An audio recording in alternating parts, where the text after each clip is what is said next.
ప్రార్థన చేస్తూ అంది, అయ్యా నాకు మగ కుమారుని అనుగ్రహించి నాకు కుమారుని అనుగ్రహిస్తే గనక నేను నీ సేవకి ఏం చేస్తానందామే ఇచ్చేస్తాను అంటే సమర్పించింది. దేవుని సేవ కొరకై సమర్పించింది. మూడవ రకం వాళ్ళు ఎవరంటే దేవుని బిడ్డలారా, పరిచర్యను అడ్డం పెట్టుకుని జీవనోపాధి కొనసాగించేవారు. మొదటి వారిని దేవుడు పిలుస్తాడు, రెండవ వారిని దేవుడు వారికి వారుగానే పరిచర్య చేయాలని సమర్పించుకుంటారు. మూడవదిగా సేవను ఒక అడ్డుగా లేదా వంకగా చూపి జీవనాన్ని కొనసాగించేవారు కొందరుంటారు. సో ఈ మూడింటిలో రెండు చాలా శ్రేష్టమైనవి: దేవుని యొక్క పిలుపు, దేవుని సేవ కొరకు సమర్పించుకోవటం. లేదా వారి జీవనోపాధి కోసం దేవుని పరిచర్య చేస్తే గనక ఈ మూడింటిని దేవుడు కాలుస్తాడు. అందుకనే దేవుని వాక్యం సెలవిస్తుంది. 1 కొరింథీయులకు రాసిన పత్రిక తీయండి ఒకసారి. 1 కొరింథీయులకు రాసిన పత్రిక 3వ అధ్యాయము ఒకసారి చూద్దాం బిడ్డలారా.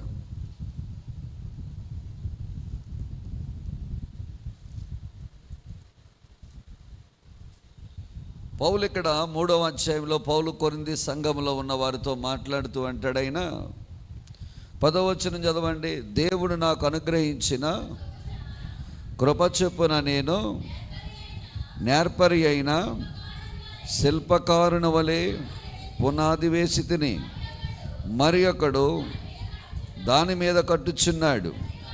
ప్రతివాడు దాని మీద ఎలాగూ కట్టుచున్నాడో జాగ్రత్తగా చూచుకొనవలెను. వేయబడినది తప్ప మరి ఒక పునాది ఎవడను వేయనేరడు. ఈ పునాది ఎవరట? క్రీస్తే. ఎవడైనను ఈ పునాది మీద బంగారము, వెండి, వెలగల రాళ్ళు, కర్ర, గడ్డి, కొయ్యకాలు మొదలైన వాటితో కట్టిన ఎడల వాని పని కనపడను. ఆ దినము దానిని తేటపరచును, అది అగ్ని చేత బయలుపరచబడును.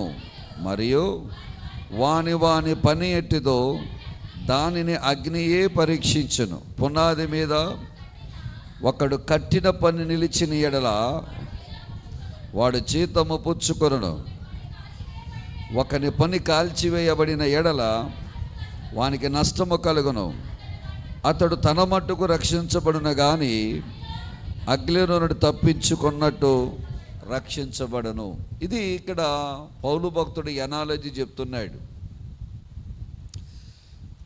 ఏ పరిచర్య, దేవుని పరిచర్య జరిగించాలంటే దానికి పునాది ఎవరట?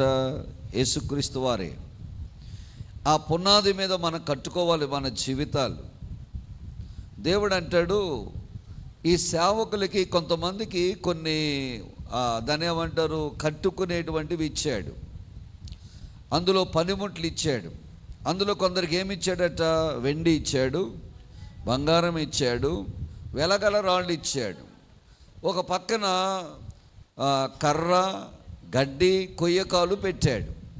ఇప్పుడు మనం చేయాల్సిన పని ఏంటంటే మన ఆత్మీయ జీవితంలో కానీ సేవకుని జీవితంలో కానీ చేయాల్సిన పని ఏమిటంటే, దేవుని బిడ్డలారా, నువ్వు ఏ మెటీరియల్ తీసుకుని సంఘాన్ని కడతావో, ఏ మెటీరియల్ తీసుకుని నువ్వు సంఘాన్ని కడతావో, ఆ సంఘము రేపొద్దున్న దేనితో దేవుడు పరీక్షిస్తాడట?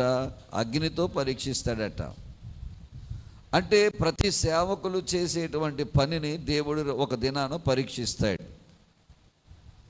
నా పరిచర్యను పరీక్షిస్తాడు, నాకంటే చిన్న పరిచర్య చేస్తున్న ఆ సేవకుడిని పరీక్షిస్తాడు, పెద్ద సేవకులను పరీక్షిస్తాడు. ఇంకొక మాటలో చెప్పాలంటే ఎవరికి ఎన్నెన్ని తలాంతులు ఇచ్చాడో, 5 తలాంతులు ఇచ్చిన వాడికి 5 తలాంతులుగానే పరీక్షిస్తాడు, 2 తలాంతులు ఇచ్చిన వాడికి 2 తలాంతులుగానే పరీక్షిస్తాడు, 1 తలాంతు ఇచ్చేవాడికి ఒక్కలాగానే పరీక్షిస్తాడు. కానీ ఇప్పుడు మనం తెలుసుకోవాల్సింది ఏంటంటే, సేవకులు అనేవారు ఏ మెటీరియల్తో మందిరాన్ని కడుతున్నాం అనేది మనం జాగ్రత్తగా చూసుకోవాలి. కర్ర, గడ్డి, కొయ్యకాలు ఇవన్నీ భూమి మీద మనకు దొరికేవి. ఇవన్నీ చాలా విస్తారంగా దొరుకుతాయి. ఇవన్నీ కూడా మనకు కావాలనుకుంటే తక్కువ రేట్లోనే దొరుకుతాయి.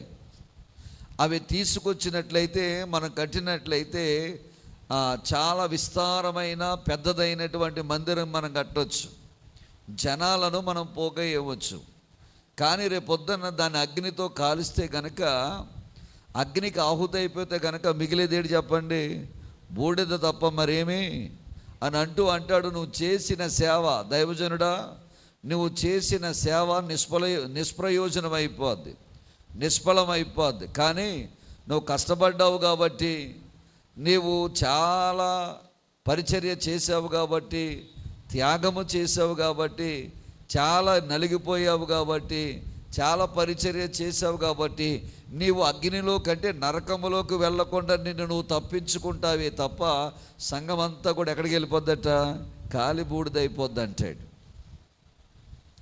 మరి వెలగల రాళ్ళు, బంగారము, వెండితో ఒకవేళ కనుక నువ్వు మందిరాన్ని కట్టావనుకో, యేసు అనే బండ మీద నువ్వు కట్టావనుకో, అది కూడా అగ్నితో పరీక్షించబడదే.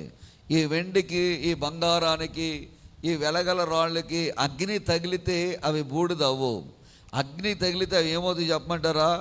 తనలో ఉన్న అపరిశుద్ధత అంతా పోయి శుద్ధమైన బంగారంగా తయారవుతూ ఉంటుంది, శుద్ధమైన వెండిగా తయారవుతుంటుంది, ఇంకా వెలగల రాళ్ళుగా అవి తయారవుతూ ఉంటాయి. కాబట్టి ఈ సేవకుడు అనేవాడు, దైవజనుడు అనేవాడు తన చేయుచున్న పరిచర్య ఎట్టిదో అతను గమనించుకోవాలి. అంటే తన పరిచర్య ఏ విధంగా కట్టుచున్నాడో, తన పరిచర్యను ఏ విధంగా ఆయన స్థాపిస్తున్నాడో, వెలగల రాళ్ళ కలిగిన విశ్వాసులతో కడుతున్నాడా?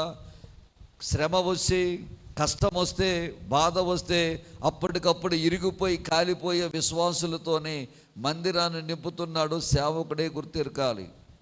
కాబట్టి ఇది మనం తెలుసుకోవలసిన అతి ప్రాముఖ్యమైన విషయం. రెండవదిగా సేవకుడు చేసే రెండవ పని ఏంటంటే, దేవుని బిడ్డలారా, సంఘములో ఉన్న కుటుంబాలన్నిటి కొరకు ఏం చేయాలంటే ప్రార్థన చేయాలి. ఏం చేయాలి చెప్పండి? ప్రార్థన చేయాలి. అంటే సంఘమును ప్రార్థన చేయాలి. ఈ ప్రార్థన చాలా విలువైనది.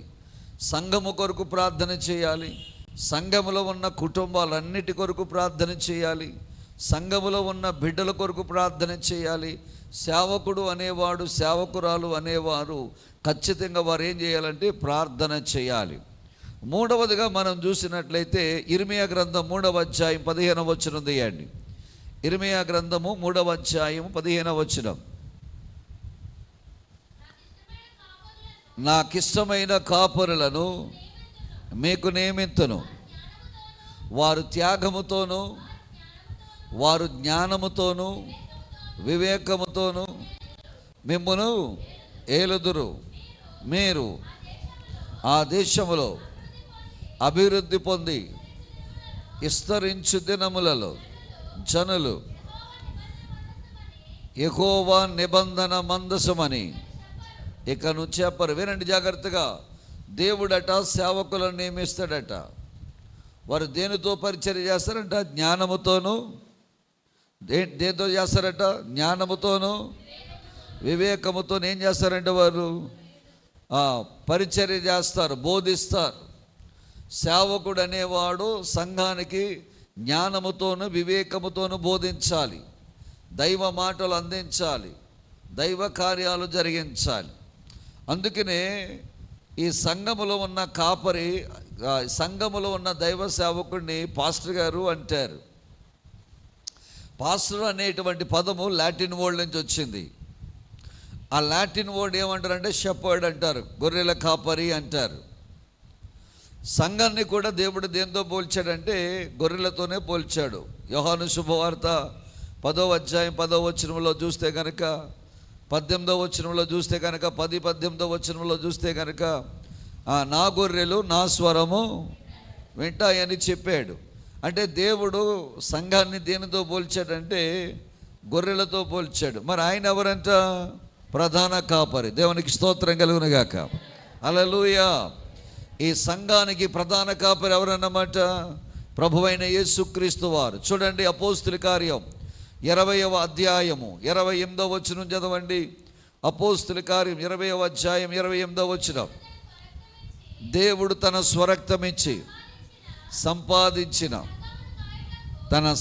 తన సంఘమును కాయుటకు పరిశుద్ధాత్మ మిమ్మును దేనియందు అధ్యక్షులుగా ఉంచెను. ఆ యావత్తు మందను గూర్చి మీ మట్టుకు మిమ్మును గూర్చి జాగ్రత్తగా ఉండి అంటాడు. ఎలా ఉండాలట?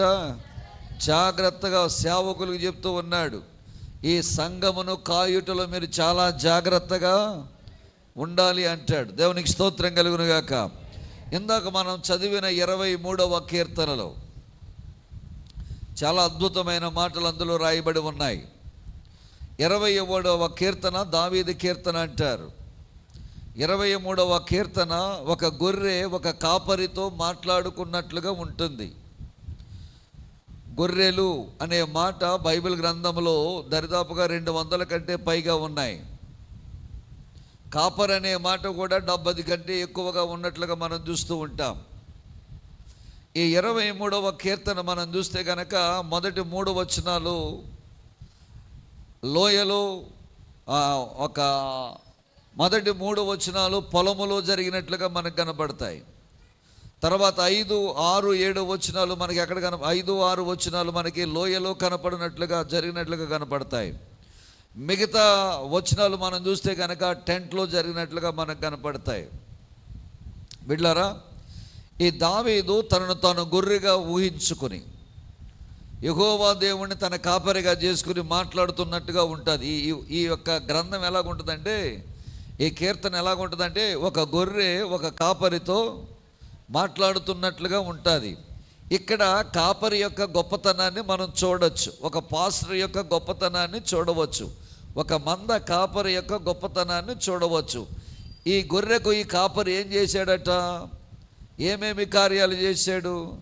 ఏమేమి విషయాలు ఈ కాపరి ఈ గొర్రె కొరకు చేశాడో ఈ గొర్రె చెబుతుంది. చాలా అద్భుతంగా చెబుతుంది ఈ గొర్రె. ఏమని చెప్తుందో చూడండి. మొట్టమొదటి చూద్దాం. యెహోవా నా కాపరి, నాకు లేమి కలగదు. వినండి, యెహోవా నా కాపరి అనండి.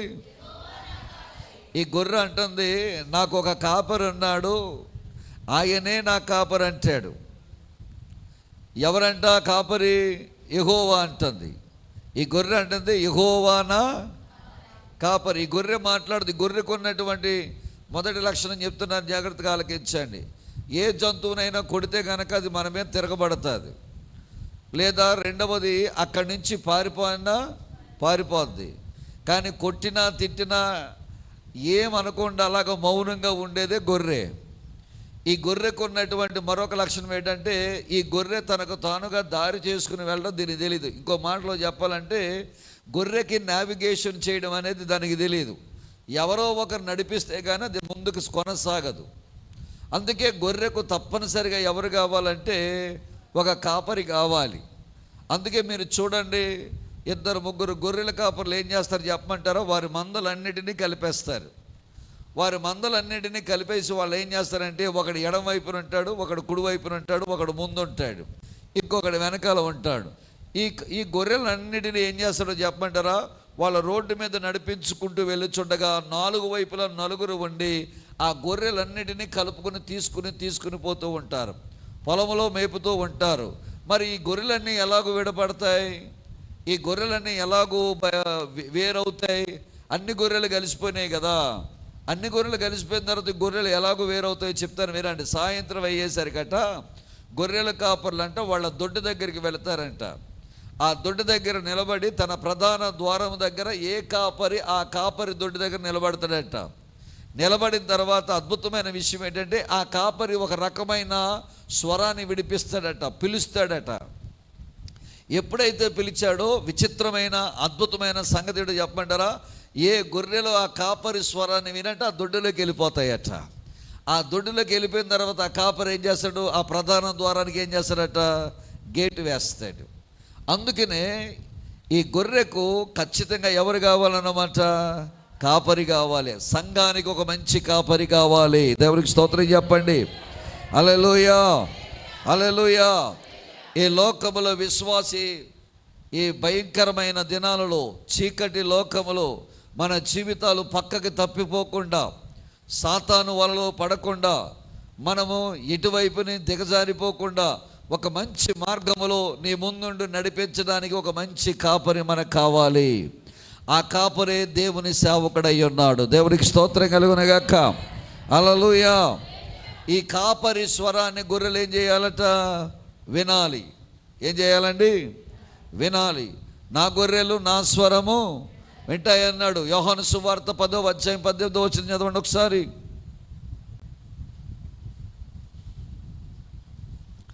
యోహాను శుభవార్త 10:18. ఎవడను తీసుకొనడు, నా అంతట నేనే దాన్ని పెట్టుచున్నాను, నాకు పెట్టుటకు తాను తీసుకొనుటకు నాకు అధికారము గలదు నా తండ్రి వలన. దేవునికి స్తోత్రం కలుగునగాక. 10, 11 కూడా చదవండి, 12 కూడా చదవండి. నేను గొర్రెలకు మంచి కాపరిని, మంచి కాపరి గొర్రెల కొరకు తన ప్రాణము పెట్టును. జీతగాడు గొర్రెల కాపరి కాడు గనుక తోడేళ్ళు వచ్చుట చూచి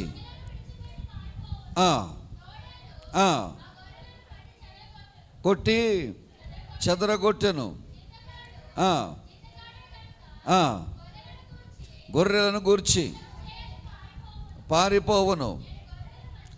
నేను గొర్రెలకు మంచి కాపరిని, తండ్రి నన్ను ఎలాగూ ఎరుగును, నేను తండ్రిని ఎలాగూ ఎరుగుదును, అలాగే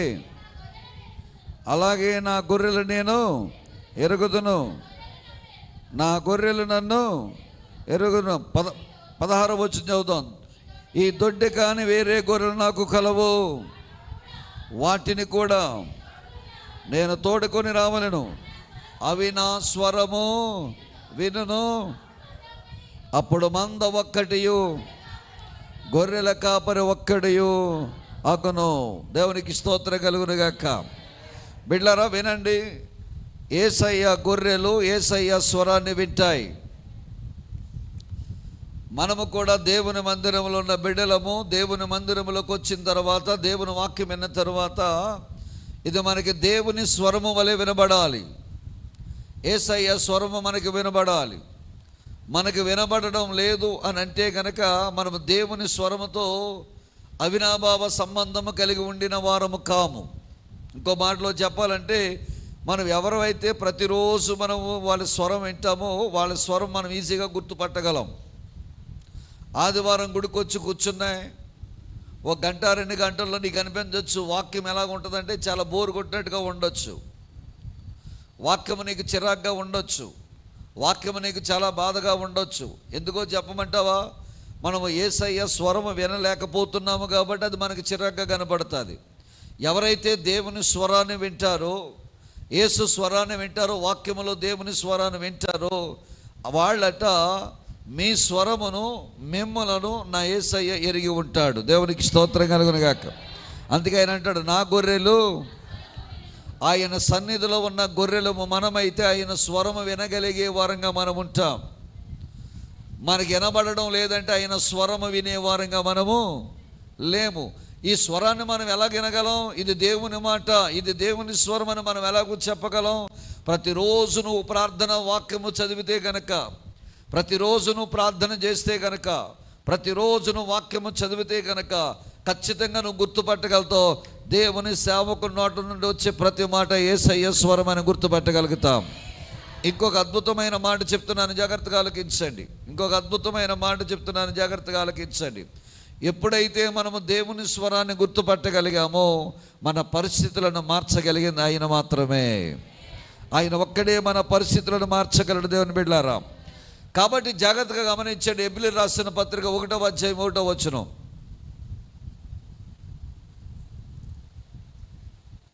పూర్వకాలమందు దేవుడు నానా సమయములలో ప్రవక్తల ద్వారా మాట్లాడిన దేవుడు ఈ అంచె దినములలో తన కుమారుని ద్వారా మాట్లాడుచుండెను. దేవునికి స్తోత్రం కలుగును గాక. హల్లెలూయా. యేసు ప్రభు వారు మనతో ప్రతినిత్యము మాట్లాడుతున్నారు. ఆయన స్వరాన్ని మనకి వినిపిస్తూ ఉన్నారు. ఆయన స్వరము మనకి వినబడుతూనే ఉన్నది, కానీ మనం వినే స్థితిలో లేం. ఒకసారి దేవుడు ప్రవక్త అయిన బిలాముతో దేవుడు గాడిదతో మాట్లాడించాడు.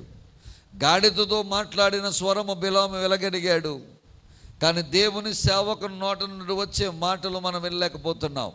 సంగమా, దొడ్డిగా పిలువబడుతున్న సంగమా, మనము యేసయ్య స్వరాన్ని వినేవారముగా ఉండాలి. ప్రభు యొక్క స్వరాన్ని వినేవారంగా ఉండాలి. అప్పుడే మనము విలువైన రాళ్లగా మలచబడతాము దేవుని బిడ్డలారా. అప్పుడే యేసయ్య పునాది మీద కట్టబడతాము దేవుని బిడ్డలారా.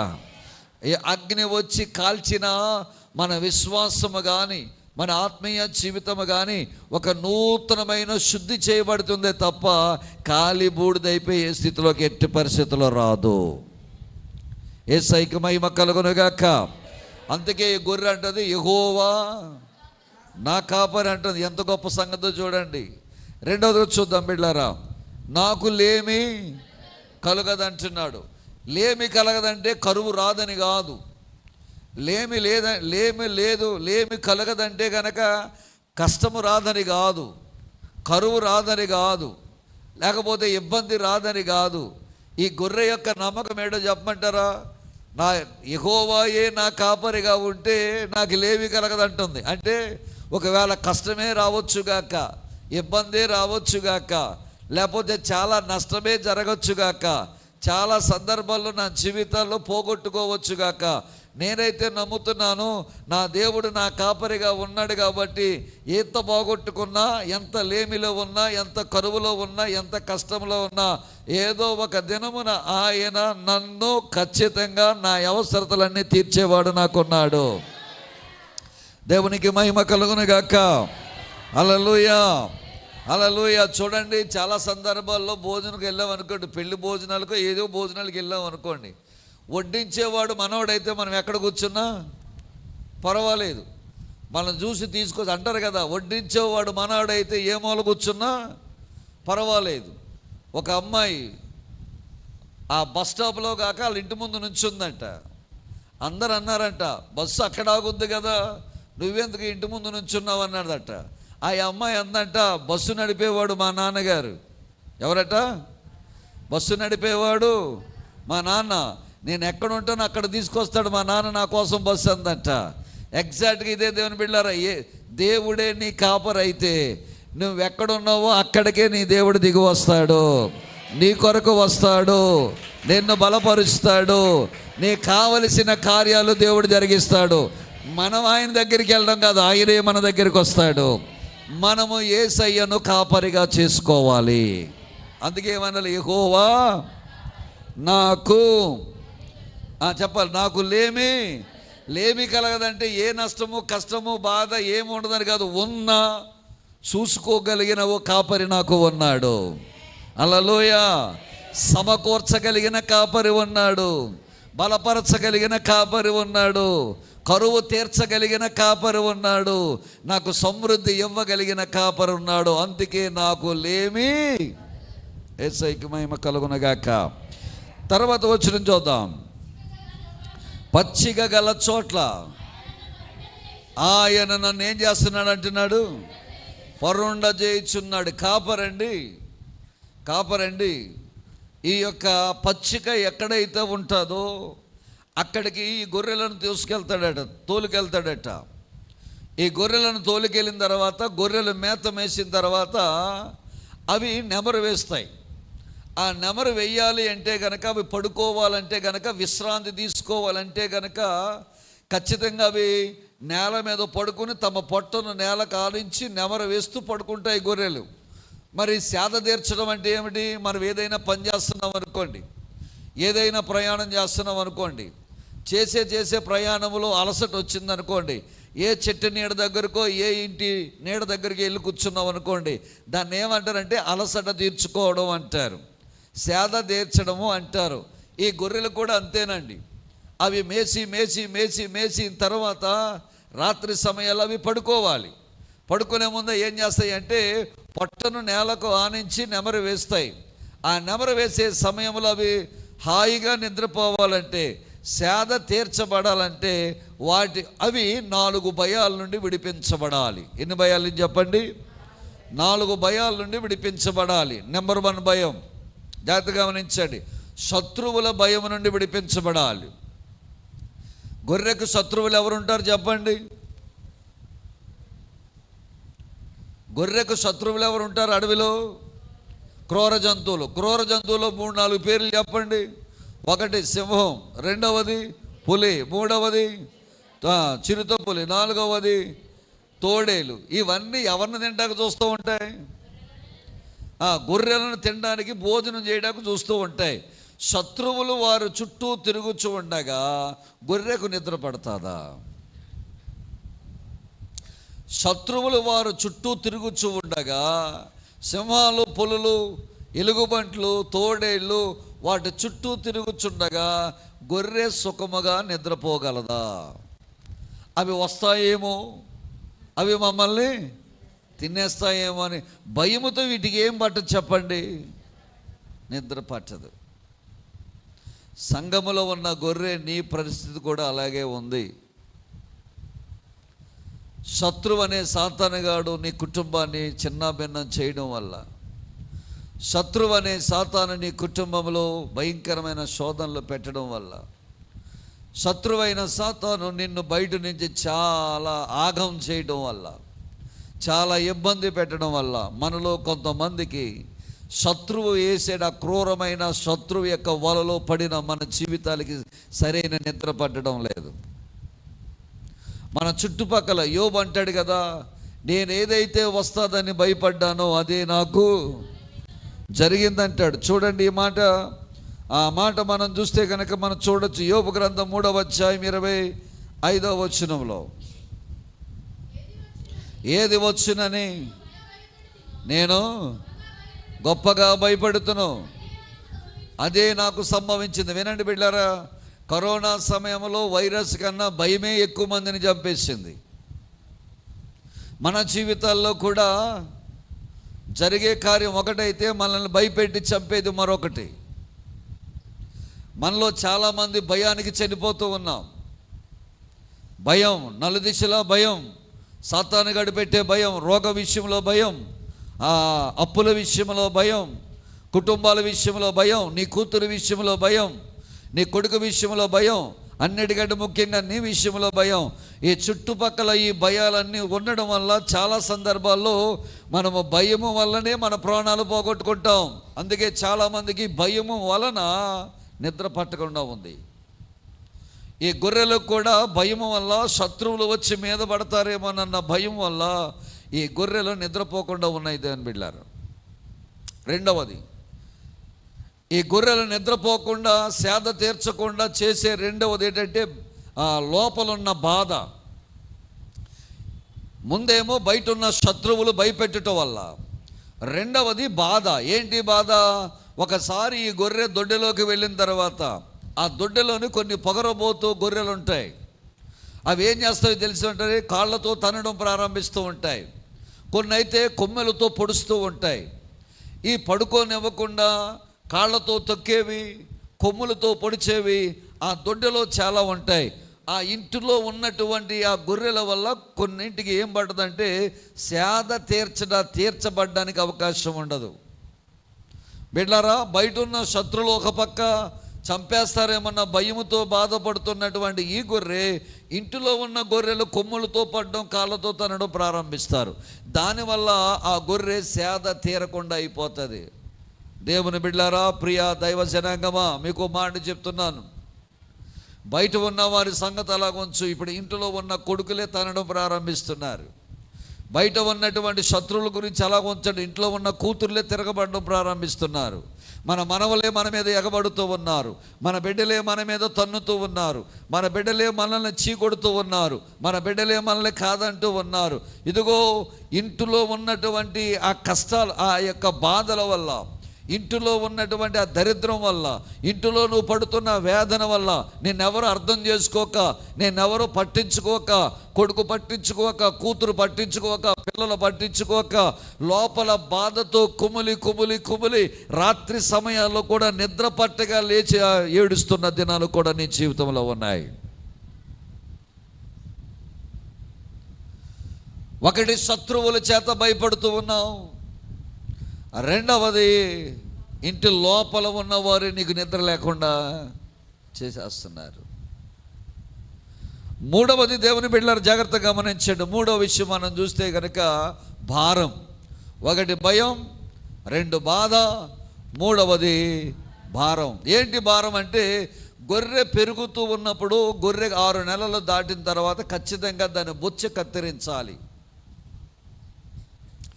దాని బొచ్చను కనుక కత్తిరించకపోతే దేవుని బిడ్డలారా అది ఏమవుతుంది చెప్పమంటారా? ఆ బొచ్చి ఎక్కువైపోవడం వల్ల గొర్రె భారం ఎక్కువైపోద్ది. ఆ బరువు ఎప్పుడైతే ఎక్కువైపోయిందో అది కూర్చుందామని అలా కూర్చున్నప్పుడు ఆ భారం వల్ల తిరగబడిపోద్ది. ఎప్పుడైతే అది తిరగబడిపోయిందో దానికి ఉన్న ప్రేగులు ఉంటాయి చూసారు, ఆ పేగులు ఏం చేస్తాయి అంటే ఊపిరితిత్తుల మీద పడిపోతాయి. ఆ ఊపిరితిత్తుల మీద పడిపోయిన తర్వాత ఊపిరితిత్తులు గట్టిగా బిగించేయటం వల్ల నిద్రపోతున్న సమయంలో ఊపిరితిత్తులు నొక్కేయడం వల్ల ఏమవుద్దో చెప్పంటారు? ఆ ఊపిరాడక కాళ్ళు తన్నుకుని ఆ గొర్రె చచ్చిపోద్ది.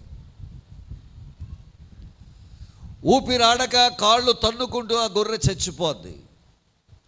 అందుకనే చాలా మంది ఈ గొర్రెల కాపరులు ఏం చేస్తారో చెప్పమంటారా? గొర్రెకు 6 నెలలు దాటిన తర్వాత 7వ నెలలో ఖచ్చితంగా దాని బొచ్చెను కత్తిరించాలి. ఎప్పుడైతే మనం బొచ్చెను కత్తిరిస్తామో అప్పుడు ఆ గొర్రె సేద తీరుతుంది, క్షేమంగా ఉంటుంది. ఒకటి, బయట వారు శత్రువులు మనల్ని బాధ పెడతారు. రెండవది, మన లోపల ఉన్న కొడుకులు, కూతుర్లు, కుటుంబ సభ్యులే, అన్నదమ్ములే, అక్క చెల్లెళ్ళే మనని నిద్ర లేకుండా చేస్తారు. మూడవదిగా నీ లోపల ఉన్నటువంటి ఆ పాపమే, ఆ లోపల ఉన్నటువంటి ఆ తప్పే, ఆ లోపల మనం చేస్తున్నటువంటి పొరపాటులే, ఆ లోపల మనం దేవునికి వ్యతిరేకంగా చేస్తున్నటువంటి పొరపాటులే మనలను ఊపిరాడనివ్వక, మనకు నెమ్మది లేనివ్వక, నువ్వు చేస్తున్న ప్రతి తప్పు నీ మీద నేరము మోపుచూ ఉండగా నీ జీవితంలో కూడా నిద్ర లేకుండా జీవితాలు గడుపుతావు.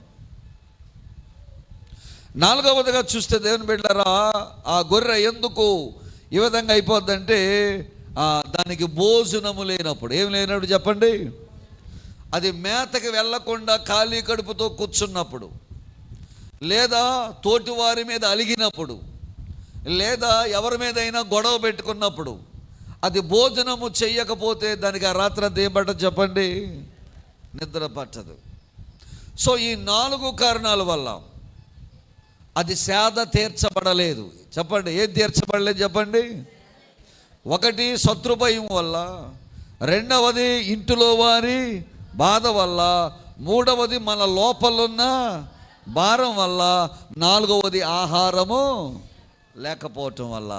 ఈ 4 నుండి యేసయ్య తప్పించి మనకి సేద తీరుస్తాడట. యేసయ్యకి మహిమ కలుగునుగాక. హల్లెలూయా. బయట ఉన్న శత్రువులు ఒకవేళ నీ జోలుకు వస్తే నీకు కాపుదలగా ఉంటాడంట నీ కాపరి. ఇంట్లో వాళ్ళే నీ కొరకు ఒకవేళ ఏమైనా బాధ పెట్టి ఇబ్బంది పెడితే కనుక వాళ్ళ మధ్యలో ఐక్యత కలగజేస్తాడంట నా కాపరి. లోపల ఉన్నటువంటి నీవు మోయలేని పాపభారాన్ని తన రక్తముతో కడిగి శుద్ధి చేశాడు నా కాపరి. నీకు సమృద్ధి అయిన ఆహారాన్ని ఇస్తాడు నా కాపరి. అప్పుడు నీవు సేద తీర్చబడతావు. హల్లెలూయా. అందుకే యెహోవా నా కాపరి, నాకు లేమి కలగదు. దేవునికి స్తోత్రం కలుగునుగాక.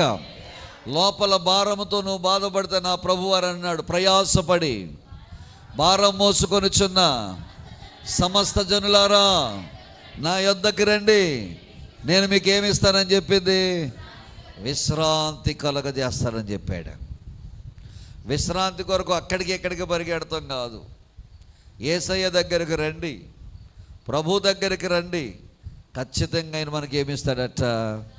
విశ్రాంతిని ఇస్తాడు, సేద తీరుస్తాడు. బిడ్డలారా, కాపరికున్న మరొక బాధ్యత, భారం ఏంటంటే గొర్రెని ఏం తీర్చాలట? సేద తీర్చాలి. తర్వాత చదవండి. శాంతికరమైన జలముల యొద్దకు నన్ను, దేవునికి స్తోత్రం కలుగునుగాక. ఏ జలముల యొద్దకు నడిపించుచున్నాడట?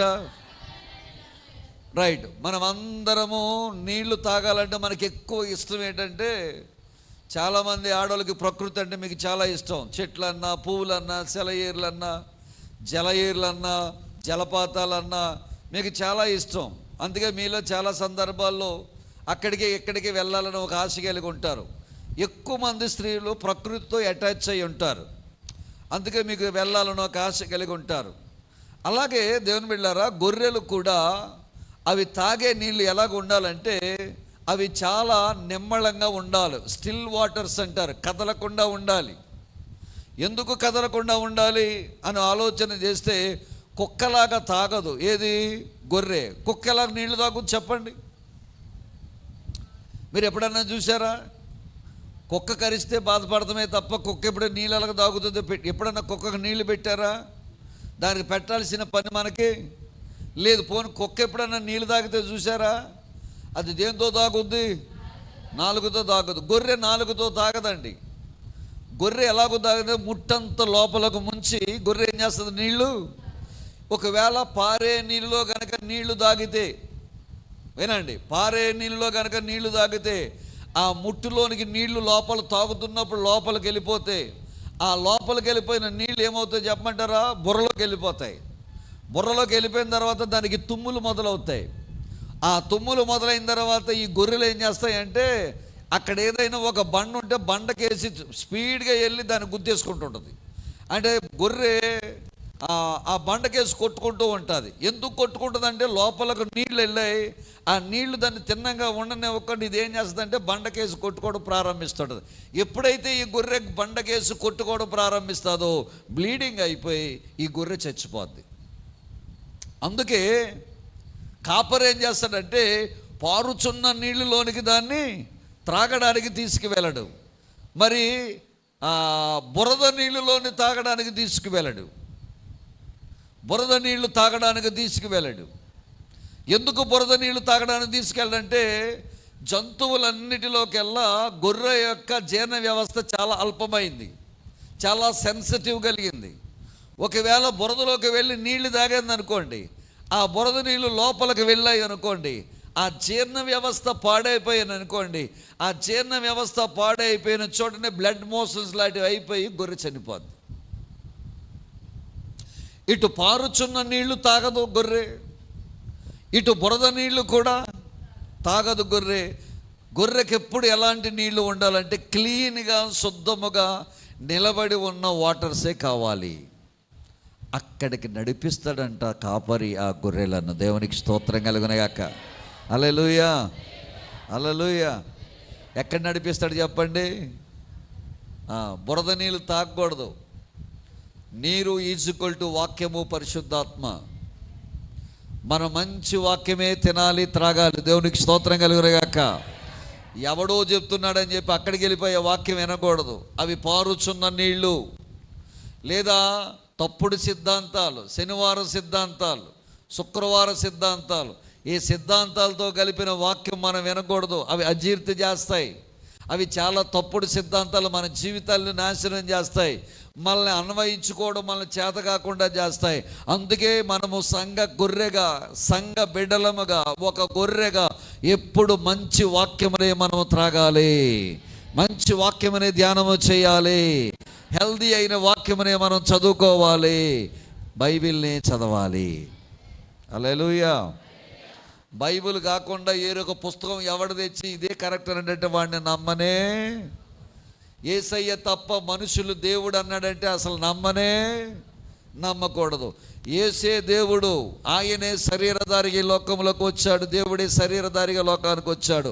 ఆడో దేవుడు, బతుకున్నవాడు దేవుడు, ఆమె దేవత, ఈమె తల్లి అంటే ఆ తల్లిల దగ్గరికి, దేవుళ్ళ దగ్గరికి మనం వెళ్ళకూడదు. మనం నమ్మేది మన ప్రభు అయిన యేసుక్రీస్తు వారొక్కనే. యేసయ్యకి మహిమ కలుగునుగాక. హల్లెలూయా. ఇది క్లీన్ వాటర్. దేవునికి స్తోత్రం చెప్పండి. ఏ వాటర్ చెప్పండి? శుద్ధమైన నీళ్ళు, పవిత్రమైన వాక్యం. నిన్ను నన్ను మన కాపరి పవిత్రమైన జలముల యొద్దకు నడిపిస్తాడు. యేసయ్యకి మహిమ కలుగునుగాక. హల్లెలూయా. తర్వాత చదవండి. నా ప్రాణమునకు ఆయన ఏం చేస్తున్నాడట? దేవునికి స్తోత్రం కలుగునుగాక. సేద తీరడం అంటే ఏమిటండి? చెప్పండి. సేద తీరడం అంటే ఏంటి? గొర్రెలు నడుస్తూ ఉంటాయి. ఏమండి? గొర్రెలు ఒక చోట నుంచి వేరొక చోటకి ఏమవుతుంటాయి? మంద నడుస్తూ ఉంటుంది. నడుస్తున్నటువంటి సమయంలో ఒక మామూలు సాధారణమైన గొర్రె నడవకుండా ఆగిపోయింది అనుకోండి, పెద్ద ప్రాబ్లం లేదు.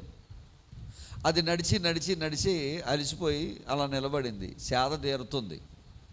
చూడండి, మనం కూడా అప్పుడప్పుడు పనులు చేసి ఒక్క నిమిషం ఏమవుతాం? ఆగుతాం.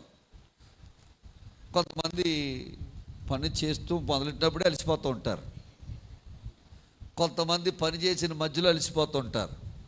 కొంతమంది పని అంతా పూర్తయిన తర్వాత పక్కకు వచ్చి ఫ్యాన్ కింద కూర్చుని అలసట తీర్చుకుంటారు. కొంతమంది మహానుభావులు ఉంటారు, ఇలా చెయ్యట్టుగానే అలసిపోతుంటారు. అబ్బాయి చెయ్యి చాలా బాధ వచ్చేస్తుంది అంటారు. సో అలాంటి వాళ్ళకి చాలా మంచి నమస్కారం. సో అలాంటి వాళ్ళకి సేద మొదలెట్టింది సాయంత్రం వరకు వాళ్ళకి సేద తీరడమే వాళ్ళ పని. అలాంటి వారి ఇంట్లో కంటే దరిద్రం వస్తుందట. అలాంటి వారి ఇంట్లో కంట సరైన ఆశీర్వాదము రాదట. ఇప్పుడు గొర్రెలు నడుస్తున్నాయి కదా, ఈ నడుచుచున్న గొర్రెలు సగం దూరం వచ్చిన తర్వాత మామూలు గొర్రె ఆగిపోద్ది నడవలేక. దానివల్ల పెద్ద ప్రాబ్లం లేదు, మరలా గొర్రె నడుస్తుంది. కానీ ఈ కొన్ని గొర్రెలు ప్రెగ్నెంట్తో ఉన్న గొర్రెలు కొన్ని ఉంటాయి కదా, దారి మధ్యలో వెళుతూ కొన్ని గొర్రెలు ఈనుతాయి, అంటే డెలివరీ అవుతాయి. ఆ డెలివరీ అయిన తర్వాత పిల్ల బయటకు వచ్చిన తర్వాత దాన్ని హుషారు చూడాలి. అది పుట్టిన వెంటనే 10 అడుగులు హుషారుగా ముందుకేసేద్దట. వేసేసి 10 అడుగులు వేసిన తర్వాత అలాగే ఆగిపోద్ది. ఏమే నడడం లేదు అని చెప్పి పుట్టిన దాన్ని ముందుకు దోసామనుకో, కాళ్ళు చచ్చిపోద్ది. అప్పుడు కాపరి ఏం చేస్తాడో చెప్పమంటారా?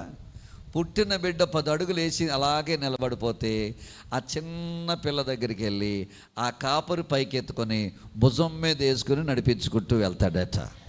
హల్లెలూయా. అందుకే కదా ఒక ఆయన చిన్న గొర్రె పిల్లను యేసయ్యా మెల్లగా నన్ను. ఇప్పుడు మనమేం పాడాలా? బండా గొర్రెలము మేము యేసయ్యా, ఎద్దులాంటి గొర్రెలము మేము యేసయ్యా, మమ్మల్ని మెల్లగా అంటామా?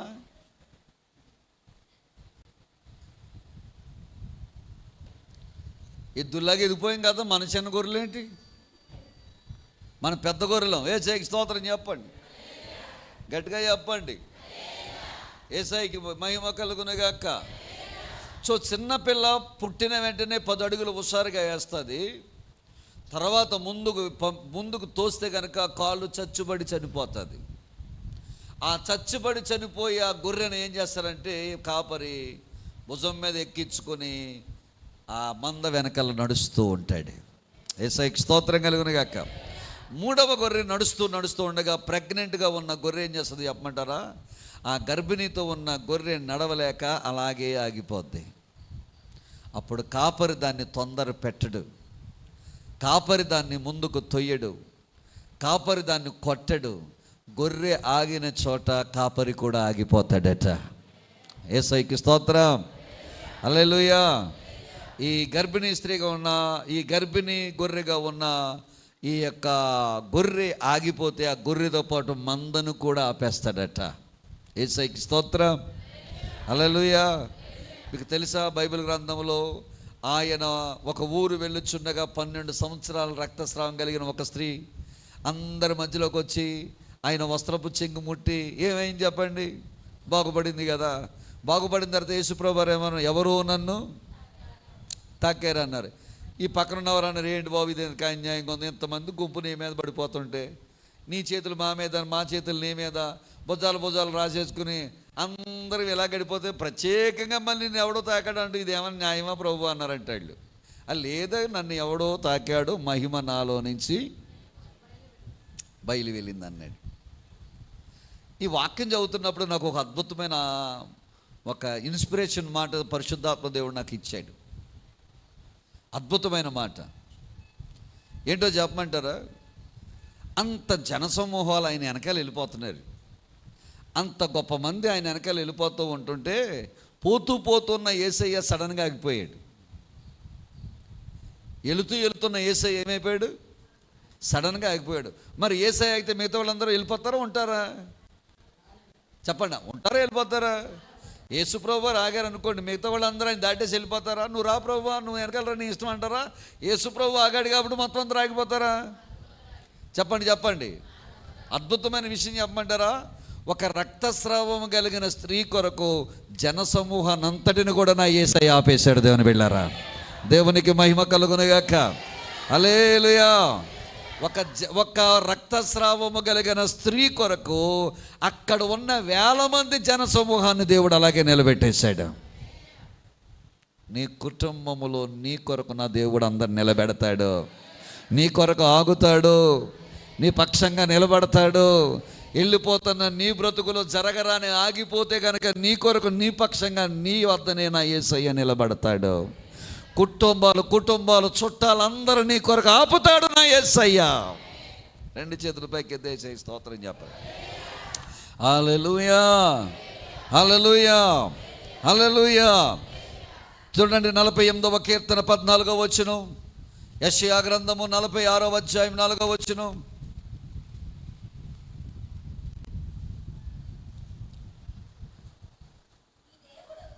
ఈ దేవుడు సదాకాలము మనకు దేవుడై ఉన్నాడు, మరణము వరకు. మళ్ళా చదువునాను. ఈ దేవుడు మనకు దేవుడై ఉన్నాడు, ఈ దేవుడు మనకు సదాకాలము దేవుడై ఉన్నాడు, మరణము వరకు ఆయన మనల్ని ఏం చేస్తాడట? నడిపిస్తాడు. దేవుడికి స్తోత్రం చెప్పండి. హల్లెలూయా. మరణం వరకు ఏం చేస్తాడంట ఆయన మనల్ని? ఇంకొక వచనం చదవండి, చెప్పాను కదా. ముదిమెమొచ్చు వరకు నిన్ను ఎత్తుకొని వాడను నేనే, తల వెంట్రుకలు నెరియ వరకు నిన్ను ఎత్తుకొని వాడను నేనే,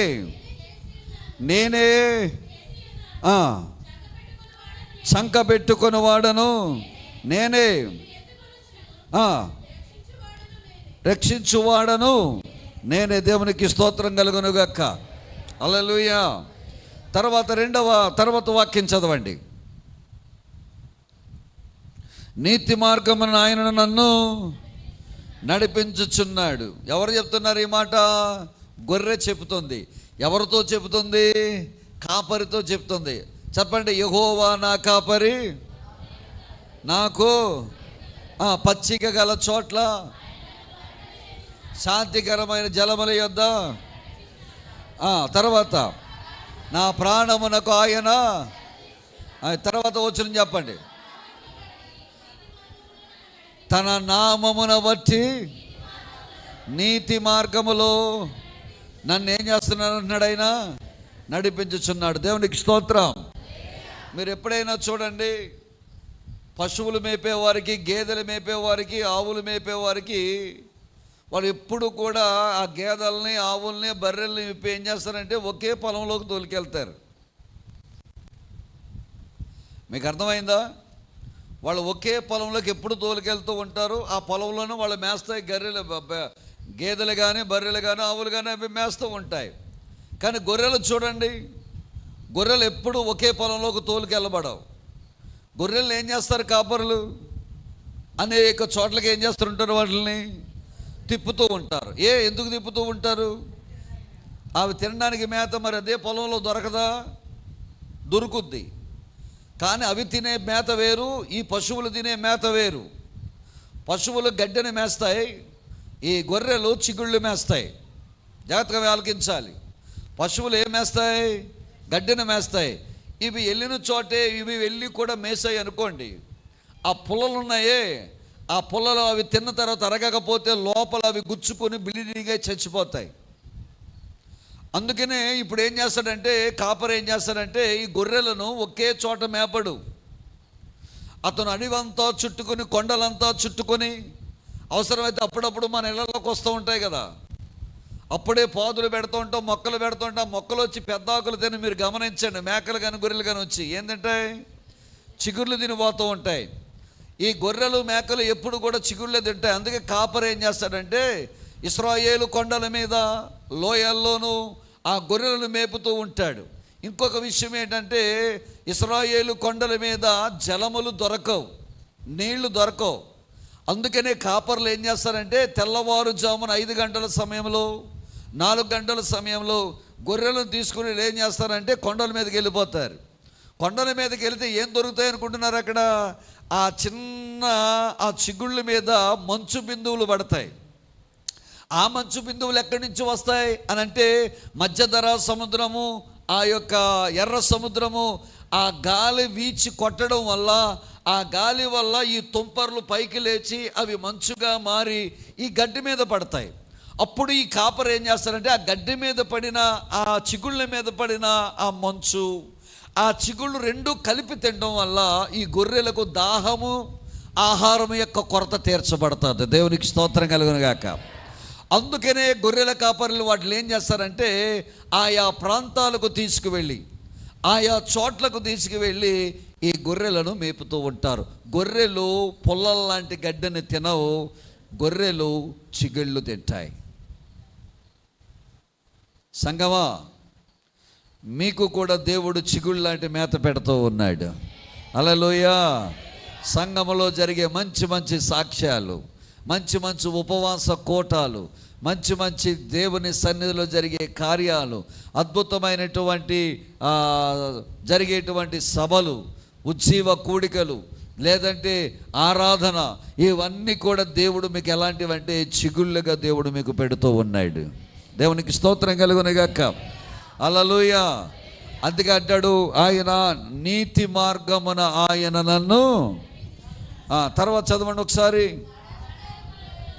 గాఢాంధకారపు లోయలో నేను సంచరించినను ఏ అపాయమునకు. వినండి, గొర్రె ఎందుకు తప్పిపోతుంది? గాఢాంధకార లోయలోకి వెళ్ళిపోవడానికి గల కారణం ఏంటి? గొర్రె దొడ్డిని వదిలిపెట్టి ఎందుకు గాఢాంధకార లోయలోకి వెళ్ళిపోద్దంటే 3 రీజన్స్. ఒకటి, మేత మేస్తూ మేస్తూ మేస్తూ మేస్తూ అలాగూ అది గొర్రెల మందను వదిలిపెట్టి దానికి తానుగా వేరైపోయి కిందకు దిగిపోవచ్చు. రెండవది, ఈ గొర్రెల మంద నచ్చకపోవచ్చు, ఈ గొర్రెల కాపరి నచ్చకపోవచ్చు. అందుకు ఒకవేళ తింటూ తింటూ అది ఎక్కడికి వెళ్ళిపోద్ది అంటే లోయలోకి వెళ్ళిపోవచ్చు. మూడవదిగా మనం చూస్తే దేవుని బిడ్డలారా, ఎందుకు గొర్రె ఆ గాఢ అంధకారంలోకి వెళ్ళిపోద్దంటే ఇంకా ఎక్కువగా తినాలన్న ఆశ కావచ్చు. ఇంకా వీటన్నిటికంటే నేను ఎక్కువగా తినేయాలన్న ఆశ కావచ్చు. ఈ ఆశలో ఇది ఎక్కడ పోతుందో దీనికే తెలియదు. అందుకే చాలా సందర్భాల్లో దేవుని బిడ్డలారా, కొన్ని సందర్భాల్లో మనం లోకంలో చీకట్లో ఎందుకు పడిపోతామంటే కావాలని పడిపోయేవారు కొంతమంది. ఇంకా ఏదో సాధించేద్దాం, ఇంకా ఏదో సంపాదించేద్దాం అని చెప్పి అందులో పడిపోయేవాళ్ళు కొంతమంది ఎందుకో చినేతపోదు కాదు, పద్దాక హల్లెలూయా స్తోత్రం, యేసుబాబు దగ్గర ఉంటే అన్ని కట్టుబాట్లే. యేసు సంఘములో ఉంటే కనుక తప్పు చేయకూడదట, యేసు సంఘములో ఉంటే మోసం చేయకూడదట, యేసయ్యలో ఉంటే కనుక పాపం చేయకూడదట, యేసయ్యలో ఉంటే వ్యభిచారం చేయకూడదట, యేసయ్యలో ఉంటే అబద్ధం ఆడకూడదట, యేసయ్యలో ఉంటే ఇలాంటి పనులు చేయకూడదట. ఎవడబడతాడు అని చెప్పి లోకాన్ని ఆశించి బయటికి పోయే గొర్రెలు కొన్ని ఉంటాయి.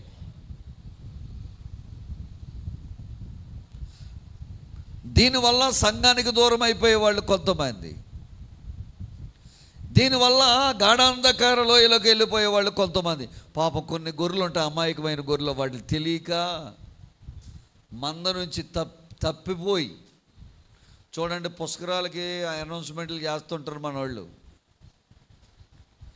నర్సీపట్నం నుంచి వచ్చారంట కుర్రోడు, ఎర్ర సొక్కై పచ్చలాగు వేసుకున్నాడు, వాడు మా దగ్గర ఉన్నాడు, వాడి తల్లిదండ్రులు కనుచూపు మేరలో ఉంటే వచ్చి వాడిని ఏం చేయమంటారు?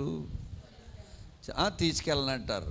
అలాగ వీడు ఏమైపోయాడంటే తీర్థంలో ఏమైపోయాడు, పుష్కరాల్లో ఏమైపోయాడు, తప్పిపోయాడు.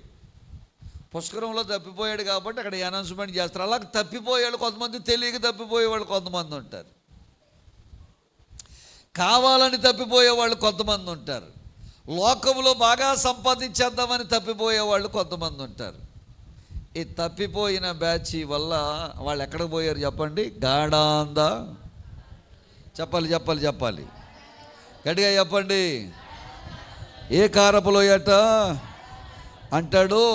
అమాయకంగా తెలియక తప్పిపోయిన గొర్రె మాట్లాడుతున్నమాట. గాఢాంధకారపు లోయలో నేను సంచరించిన నేను భయపడను, నా కొరకు నా కాపరి వస్తాడు, నా కొరకు నా కాపరి వస్తాడు, నా కాపరి వచ్చి నన్ను తీసుకువెళతాడు, చీకటి నుండి విడిపించబడతాము. దేవునికి స్తోత్రం. గాఢాంధకారము అనండి. ఎప్పుడైనా అనుభవించారా మీరు ఇది? ఆడోళ్ళు కొన్ని ఓ చెడ్డ బుద్ధి చెప్తాను, జాగ్రత్తగా వినండి. ఆడోళ్ళు పగలంతా ఏం చేస్తారంటే హర్రర్ సినిమాలు చూస్తారు. ఏం సినిమాలు చూస్తారు? వీళ్ళు ఖాళీగా ఉండి బైబిల్ చదవటం మానేసి వీళ్ళు చూసే పనులు ఏమనుకున్నారు? సెల్ ఫోన్లోను టీవీలోను ఈ దెయ్యాల సినిమాలు చూస్తారు. ఈ దెయ్యాల సినిమాలు చూసిన తర్వాత రాత్రి చీకటి పడిన తర్వాత ఏమండి, రాత్రి చీకటి పడిన తర్వాత ఇంట్లో భర్త కానీ ఎవరు లేకుండా వీళ్ళు ఒంటరిగా ఉంటే వీళ్ళ పరిస్థితి ఏంటి? మొత్తం ఇంట్లో ఉన్న లైట్లన్నీ ఏం చేస్తారు? వీళ్ళు వేసేస్తారు. చీకటి కనపడితే వీళ్ళకి ఎలాగుంటుంది? ఆ చీకట్లో ఒకవేళ నువ్వు అన్ని లైట్లు వేసిన తర్వాత కరెంటు పోయిందనుకో, ఏంటి నీ పరిస్థితి? అదే సమయంలో గాలి వేసి కొంచెం రెండు కిటికీలు ఊగాయి అనుకో, నువ్వు పడుకున్న ఎదురుగా ఉన్న కిటికీలో ఊగాయి అనుకో, ఏంటి పరిస్థితి? అసలు పగల్ని నిన్ను హర్రర్ సినిమాలు ఎవడు చూడమన్నాడు? నువ్వు పడుకున్నప్పుడు అయ్యేవాడు నిన్ను ఊహించుకోమన్నాడు. అలాంటి సందర్భంలో ఒక చిన్న పిల్లోడు నీ దగ్గర ఉంటే గనక, ఆ చిన్న పిల్లోడు చెయ్యి నీ చేతిలో ఉంటే గనక నీకెంత ధైర్యం వచ్చేస్తుందో, ఎంత బలం వచ్చేస్తుందో, ఎంత ఆనందం ఉంటుందో. రండిరా ఎవడొచ్చినా పర్వాలేదు, నాకు ఒక తోడు ఉన్నదన్న ధైర్యం వచ్చేస్తుంది. అటు చిన్న పిల్లోడైనా పర్లేదు, వాడు చేయి పట్టుకుని మనకేమొస్తుంది చెప్పండి బిడ్డ? అలాంటి గాఢాంధకారపు లోయ అనుభవంలో ఉన్న నీకు నా యేసయ్య చెయ్యి అందించి నీకు ధైర్యం ఇచ్చి నిన్ను పైకి తీసుకొస్తాడు, నిన్ను నిలబెడతాడు బేడా, నిన్ను తీసుకొస్తాడు బేడా, లోయలో నుంచి పైకి లేవనెత్తుతాడు బేడా, కొండ మీద నిలబెడతాడు బేడా, తన హస్తము నీకు ధైర్యంగా నిలబెడతాడు బేడా, నిన్ను బలపరుస్తుంది బేడా, నీకు అనేకమైనటువంటి ఆనందాన్ని కలగజేస్తుంది బేడా. అందుకే గాఢాంధకార లోయలో సంచరించిన నాకు ఒకడున్నాడు, నా కాపరి నా కోసం వస్తాడు. బిడ్డను ఒక మంచి మాట అండి. ఈ మాట లోకములో ఎవరున్నా లేకపోయినా, ఎవరు ఆదరించకపోయినా, చీకటి అనే బ్రతుకులో నువ్వు బ్రతుకుతూ ఉన్నా, నీ బ్రతుకే ఒక గాఢాంధకార లోయ అయిపోయినా, నీ జీవితమే చీకటి బ్రతుకు అయిపోయినా భయపడకు. నీవు నమ్మిన కాపరి నిన్ను లేవనెత్తడానికి ఈ మధ్య నీ దగ్గరకు వస్తున్నాడు, నీ చేయబట్టుకోవడానికి నీ దగ్గరకు వస్తున్నాడు, నిన్ను బలపరచడానికి నీ దగ్గరకు వస్తున్నాడు. నా కాపరి మంచి కాపరి, ప్రధాన కాపరి. యేసయ్యకి మహిమ కలుగునుగాక. గాఢాంధకారపు లోయలో ఏ అపాయమునకు నేను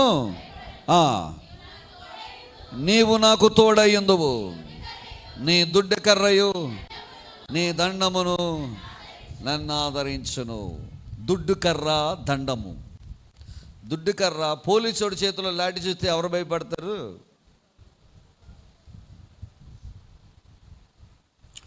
ఎవరు మాట్లాడతలేదు. పోలీసుడి చేతిలో లాఠీ చూస్తే ఎవరు భయపడతారు?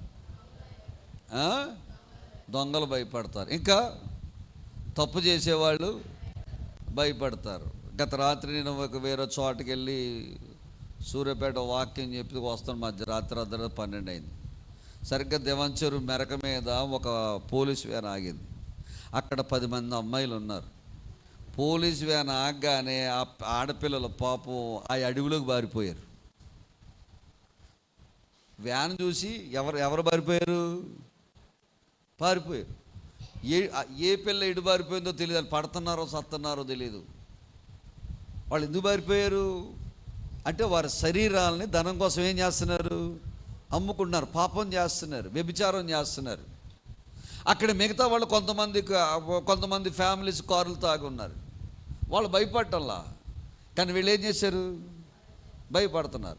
దొంగ కూడా అంతే కదా, పోలీసు వాడిని చూస్తే ఆరిబారిపోతాడు, పోలీసు వాడిని చూస్తే వీళ్ళు బారిపోతారు. అంత ఎందుకంటే మీరు మన పిల్లలు స్కూటర్లు వేసుకెళ్తారు, రెడ్ సిగ్నల్ దాటేసిన తర్వాత అని ఊసులేసాడు అనుకో, దేనికి పెట్టేస్తుందో దేనికి కూడా వెళ్ళిపోతుంటుంది. ఎందుకు అనుకుంటున్నా, ఆడ వెనకాల వచ్చాడు, వీడు దాటిన తర్వాత ముందున్న పోలీసుడు కనపడ్డాడు, అక్కడికి ఆడ దగ్గరికి వెళ్తాం, మళ్ళీ తేడా తిప్పేస్తుంటుంది. భయం అంటే నేను అక్కడ ఏం చేశాను? తప్పు చేశాను, ఇక్కడ వీడు పట్టేసుకుంటాడేమో, ఇలా దొరికేస్తానేమో అన్న ఫీలింగ్లో ఏం చేస్తారంటే పోలీసు వాళ్ళు తప్పించుకుని తిరగడానికి ప్రయత్నం చేస్తాం. అంటే తప్పు మనం ఎప్పుడు చేస్తామో అప్పుడే పోలీసు వాడికి మనం భయపడతాం. దుడ్డికర్ర ఉంది చూసారు, ఈ దుడ్డికర్ర చూసిన గొర్రెలు భయపడో, దుడ్డుకర్ర చూసినటువంటి గొర్రెలు ఏమాత్రం భీతి చెందో, దుడ్డుకర్ర చూసిన సింహాలు, ఎలుగుబంటులు, తోడేళ్ళు, పులులు ఈ దుడ్డుకర్రను చూసి భయపడతాయి. హల్లెలూయా, హల్లెలూయా, హల్లెలూయా. చెప్పండి, రెండు చేతుల పైకి చెప్పండి, హల్లెలూయా, హల్లెలూయా. అంటే యేసయ్య చేతిలో ఉన్న దుడ్డుకర్ర చూస్తే విశ్వాసులుగా మనం భయపడే అవసరం లేదు. యేసయ్య చేతిలో ఉన్న దుడ్డుకర్ర చూసిన శత్రు సైన్యము, సాతాను సైన్యము అవి భయపడవలసి వస్తాయి. యేసయ్యకు మహిమ కలుగును గాక. దుడ్డుకర్రట, కాపరట ఒక గొర్రెను ఎలుగుబంటి కానీ, తోడేలు కానీ, పులి కానీ, సింహం కానీ అవి నోట కరుచుకుని వెళ్ళిపోవచ్చుండగా కాపరి పరిగెట్టుకుంటా వెళ్ళి దుడ్డుకర్ర తీసుకుని ఆ సింహం యొక్క, పులి యొక్క మెడ మీద బలంగా కొడతాడట. ఎప్పుడైతే మెడ మీద కొట్టాడో నోరు తెరుస్తుందట, ఆ గొర్రె పిల్లను రక్షించుకుని వెనక్కి తీసుకొస్తాడట. దేవునికి స్తోత్రం కలుగునుగాక. హల్లెలూయా. ఒక అద్భుతమైన మాట చెప్తానే, మనలో చాలామంది సింహం అనే సాతాను గర్జించు సింహం నోట్లో పడిపోయాం, పులి యొక్క నోట్లో పడిపోయాం, తోడేలు యొక్క నోట్లో పడిపోయాం. కొన్ని సంవత్సరాలు మనం పడిపోయాం బిడ్డలారా.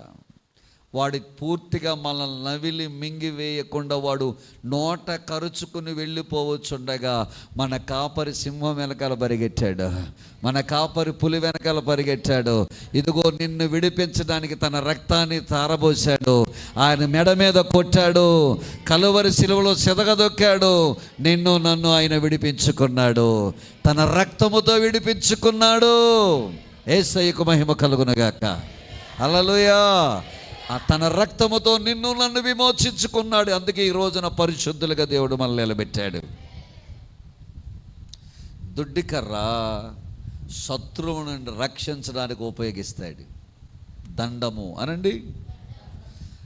గొర్రె లోయలో కూర్చి అది ఎలాగ ఉంటుంది? కొక్కెంలాగా ఉంటుంది, ఇలాగా వి షేప్లో, చివరి వి షేప్లో ఉంటుంది. ఈ గొర్రె లోయలో జారిపోతున్నప్పుడు ఆ దండాన్ని తీసి, ఆ కర్రను తీసి ఆ గొర్రెను పైకి లాగడానికి ఉపయోగిస్తాడట. రెండవదిగా గొర్రెకు మేత అందకపోతే పైనున్న కొమ్మలు లాగి మేత పెట్టడానికి ఈ కర్రను ఉపయోగిస్తాడట. హల్లెలూయా. రక్షించేవాడు, పోషించేవాడు. చెప్పండి, ఆ కాపరే, నీ కాపరే, మన కాపరే. చెప్పండి, రక్షించేవాడు ఆ కాపరే, నీ కాపరే, మనందరి కాపరే. యేసయ్యకు మహిమ కలుగునుగాక. హల్లెలూయా. తర్వాత చదవండి, నా శత్రువుల ఎదుట నీవు నాకేం ఏం చేస్తావన్నాడు? భోజనము సిద్ధపరచెదవు. యేసయ్యకి స్తోత్రం కలుగునుగాక. ఏం సిద్ధం చేస్తాడట? రాసి పెట్టుకో.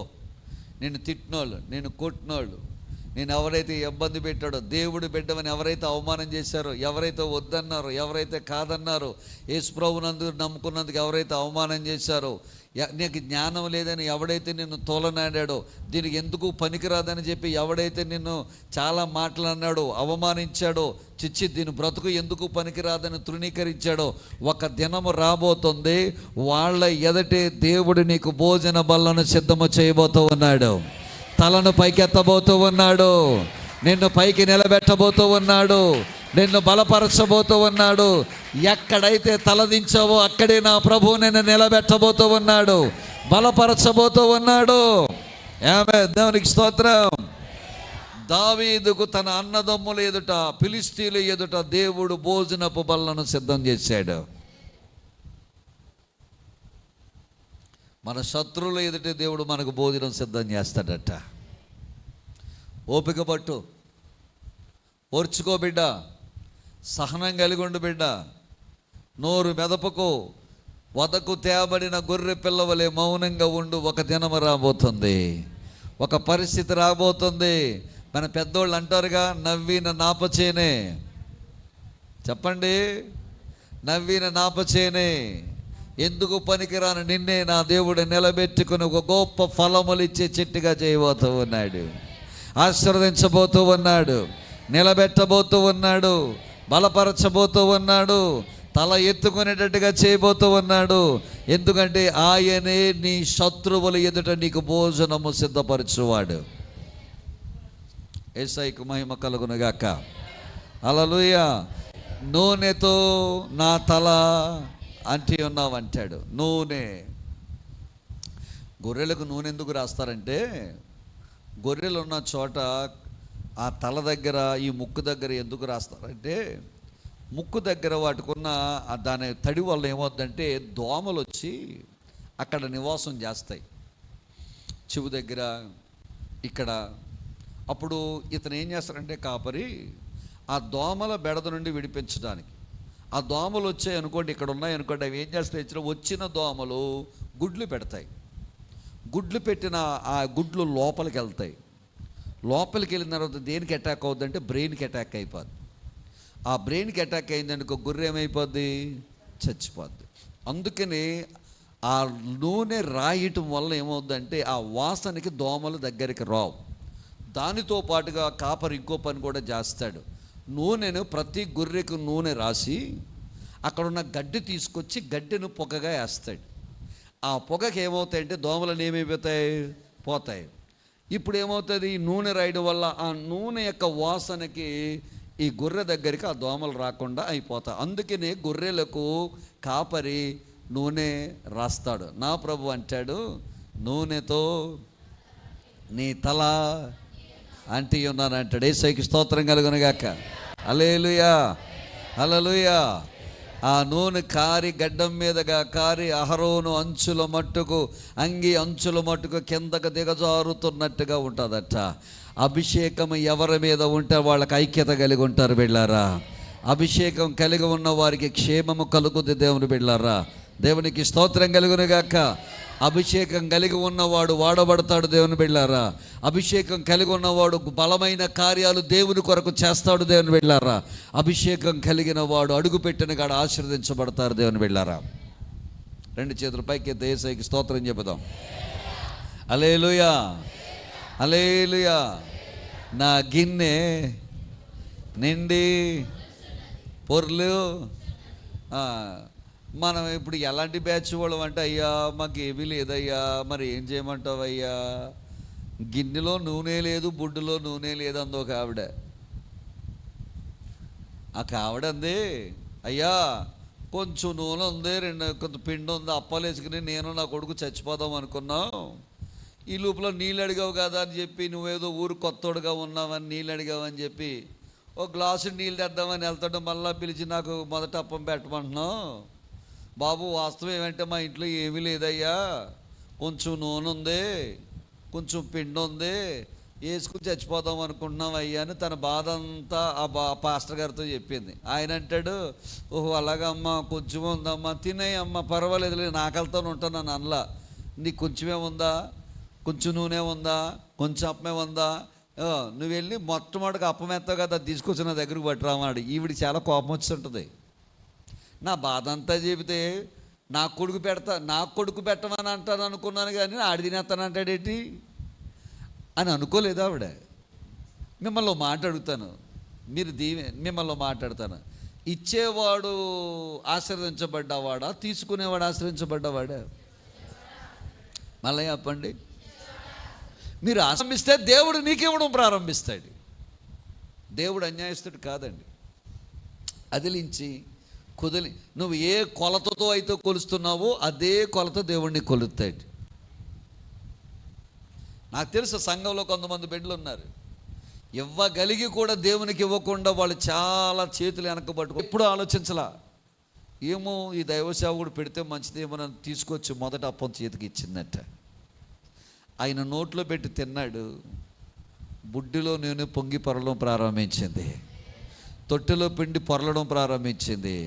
ఆవిడ ఇంటికి వచ్చి ఆశ్చర్యపోయి ఉంటుంది, అయ్యా నేను దేవునికి ఇచ్చాను, నా బుడ్డిలో నూనె ఆగిపోలేదు, నా తొట్టులో పిండి కొదువా కాలేదా అంది.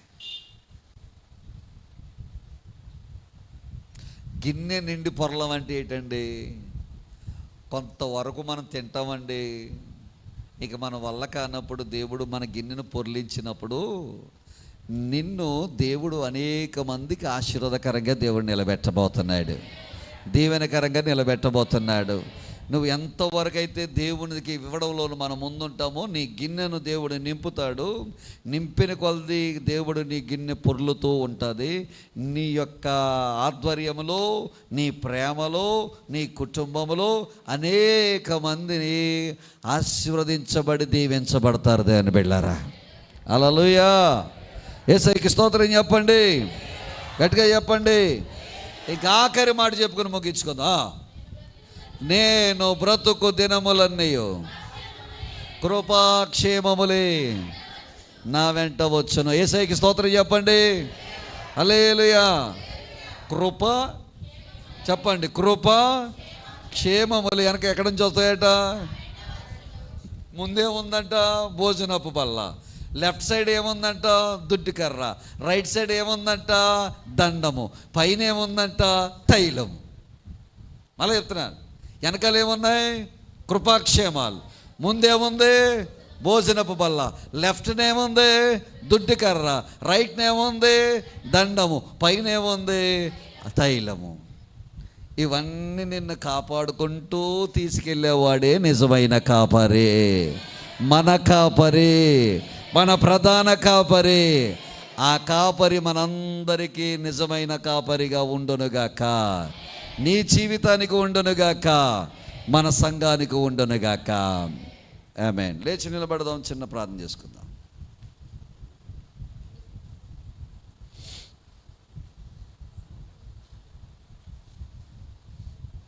పచ్చిక బయళ్ళలో శాంతి జలాల చెంత, పచ్చిక బయళ్ళలో విశ్రమించగా,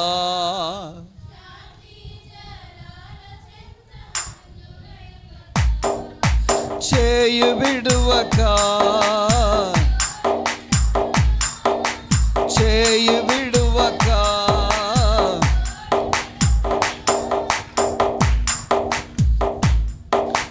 అన్ని త్రోవలందు తనై తోడయుండును, అన్ని త్రోవులందు తనై తోడయుండును.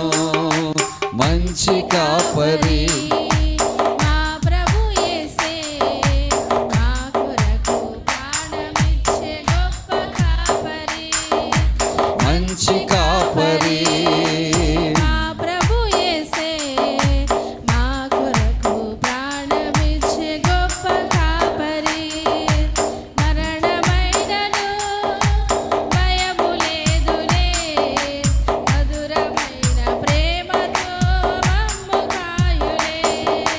మరణమైనను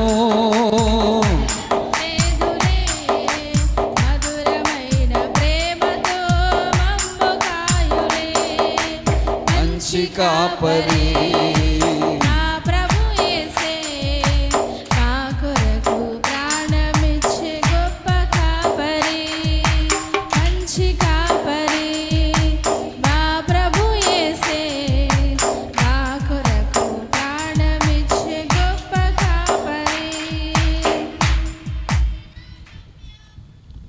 ప్రార్థన చేద్దాం. పరిశుద్ధుడా, నీ వందనాలు, స్తోత్రాలు. మీరు ఇచ్చిన మంచి సమయాన్ని బట్టి, ఈ యొక్క ప్రార్థనను బట్టి నీకు లెక్కలేని వందనాలు చెల్లిస్తున్నాను. ఈరోజు పాస్టర్స్ అప్రిషియేషన్ డే సందర్భంగా ప్రభువా సంఘాన్ని, కుటుంబాలను మీరు దీవించమని, ఆశీర్వదించమని